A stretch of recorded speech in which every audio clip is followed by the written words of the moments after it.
Hello guys, welcome back to my YouTube channel.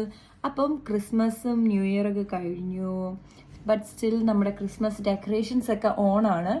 അപ്പം ഇംഗ്ലീഷുകാരുടെ വിശ്വാസം അനുസരിച്ചിട്ട് നമ്മൾ 12th നൈറ്റ് ആഫ്റ്റർ ക്രിസ്മസ് നമ്മൾ ഈ ഡെക്കറേഷൻസ് ഒക്കെ ഇറക്കണം, അല്ലെങ്കിൽ that will brings bad luck എന്നാണ് പറയുന്നത്.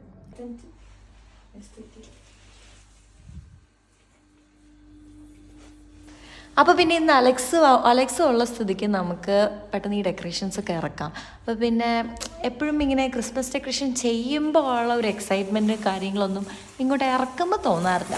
അതെന്താണെന്ന് അറിയത്തില്ല, മേ ബി പണിയെടുക്കാൻ ഭയങ്കര ബുദ്ധിമുട്ടുള്ളതുകൊണ്ടായിരിക്കും. അപ്പം ഇതെല്ലാം ഇങ്ങനെ അഴിച്ച് വൃത്തിയാക്കി എടുത്ത് സൂക്ഷിച്ച് വെച്ചാൽ നെക്സ്റ്റ് ഇയർ ഇതിനൊന്നും പൈസ ചിലവാക്കാണ്ട് നമുക്ക് എടുത്ത് ഉപയോഗിക്കാൻ പറ്റത്തുള്ളൂ. അപ്പം പയ്യെ എല്ലാം വൃത്തിയാക്കി വാഷൊക്കെ ചെയ്ത് എല്ലാം സൂക്ഷിച്ച് കയറ്റി വെക്കണം.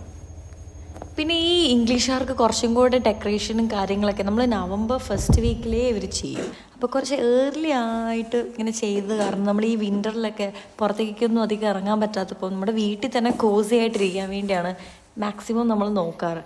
അപ്പോൾ ഈ ലൈറ്റൊക്കെ ഇട്ട് ലൈക്ക് ഇവിടെ കുറച്ച് വൈകുന്നേരമൊക്കെ ആകുമ്പോഴേക്കും ഇരുട്ടാവുമല്ലോ.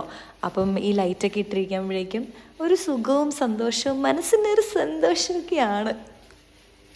അതുകൊണ്ട് നമുക്ക് മനസ്സിന് സന്തോഷം തരുന്ന കാര്യങ്ങളൊക്കെ മാക്സിമം ചെയ്ത് ഹാപ്പി ആയിട്ടിരിക്കാൻ നോക്കുക. സ്റ്റേ പോസിറ്റീവ് ആണല്ലോ നമ്മുടെയൊക്കെ ഒരു മെയിൻ ഏത്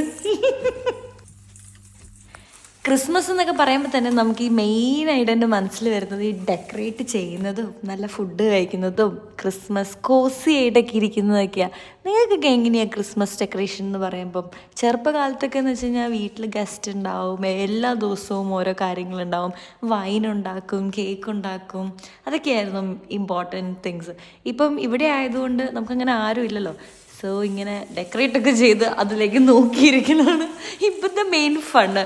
എനിവേ അങ്ങനെ ഡെക്കറേറ്റ് എല്ലാം എല്ലാം അഴിച്ചു. ഇനി ഇതെല്ലാം കയറ്റി മേലെ വെക്കണം. Thanks for watching.